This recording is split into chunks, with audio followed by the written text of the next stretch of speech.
मुरारी बापू जी पर होने वाला यह हमला क्या यही ठहर जाएगा? कहीं ऐसा तो नहीं है कि एक षड्यंत्र के तहत यह हमारे अन्य महापुरुषों तक पहुंच जाए? यदि पहुंचा तो आप कल्पना नहीं लगा सकते कि सनातन धर्म की किस तरह से हानि होगी। याद करो वो दिन जब जगत गुरु श्री शंकराचार्य हैं, उनके ऊपर भी ये हमला हुआ था। पुलिस उनको उठा करके ले गई थी, हम कुछ नहीं बोल पाए। आखिर इन सब चीजों का जिम्मेदार कौन है? जब उन्होंने ये कथा आज से लगभग 4 वर्ष पहले कही है और आज बवाल क्यों उठ गया? और कथा कोई गोपनीय तरीके से नहीं कही गई, वो लाइव थी कथा, फिर भी आज बवाल मच रहा है। जब उन्होंने प्रमाणिक ही बोला तो बवाल क्यों? और आज इन प्रमाणों का क्या लाभ? जो सत्य सनातन चैनल जो पहले भी इसका विरोध कर चुका था, तो ये प्रमाण वो पहले ही देख सकता था। आज वो प्रमाण लेके दिखा रहा है कि ये प्रमाणिक बातें उन्होंने कही थी। तो प्रमाणिक बातें कहने के बावजूद आपने उनका विरोध क्यों किया? उनको अलग तरीके से, गलत तरीके से पेश क्यों किया? ये बहुत सारी बातें हैं जो एक षड्यंत्र की तरफ हमको इंगित करती है, उधर लेके जाती है, वो इशारा करती है। सनातन का मतलब कभी भी ये नहीं होता कि सनातन आपको वैमनस्यता को सिखाता है।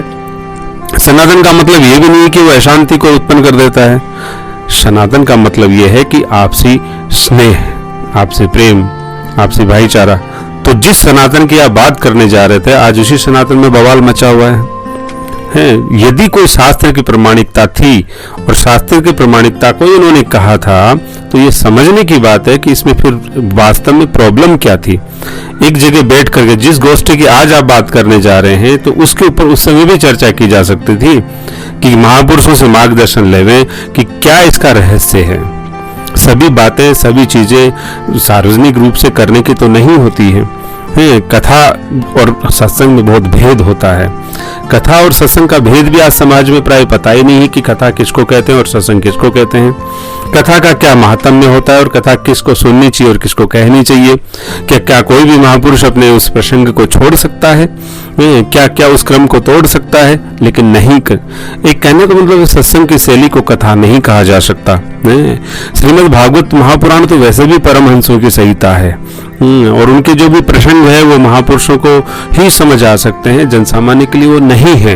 लेकिन आज सोशल मीडिया की एक बहुत बड़ी समस्या है कि वो हर गोपनीय से गोपनीय बात को भी उजागर कर देता है और अपने ही एक विषय वासना वाले चित्त की तरफ से उसको प्रेजेंट करने की कोशिश करता है।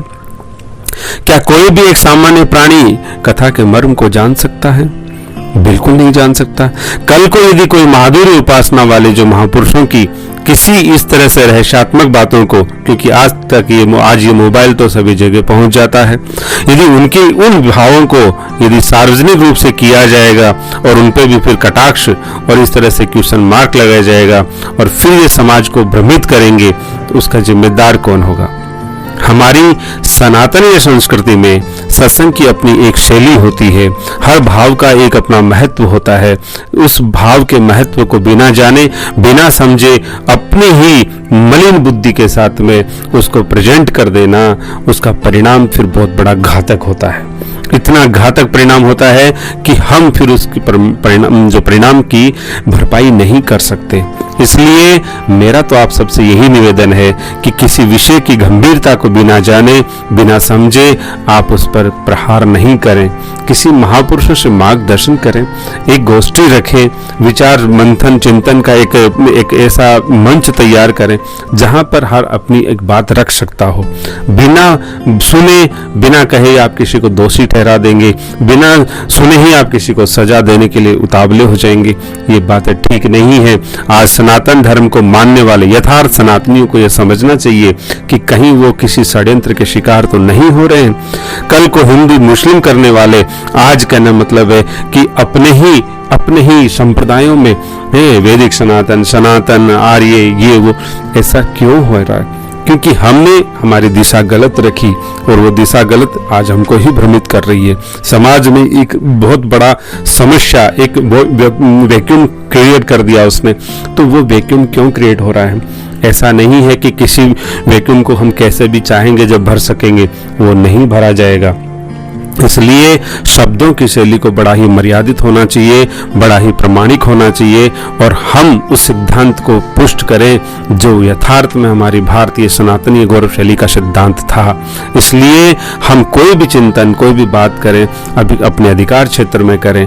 यदि ऐसा आज हो रहा है, कल को अपने महापुरुषों के साथ हो सकता है। कैसे हमारे ऐसे से बड़े महापुरुषों के साथ अन्याय हो ही रहा है, कोई बोलने वाला नहीं है, क्योंकि समाज भ्रमित बैठा है, समाज कंफ्यूज है, कौन सही है कौन गलत है। अपने तो चुप रहो चुप रहो चुप रहो।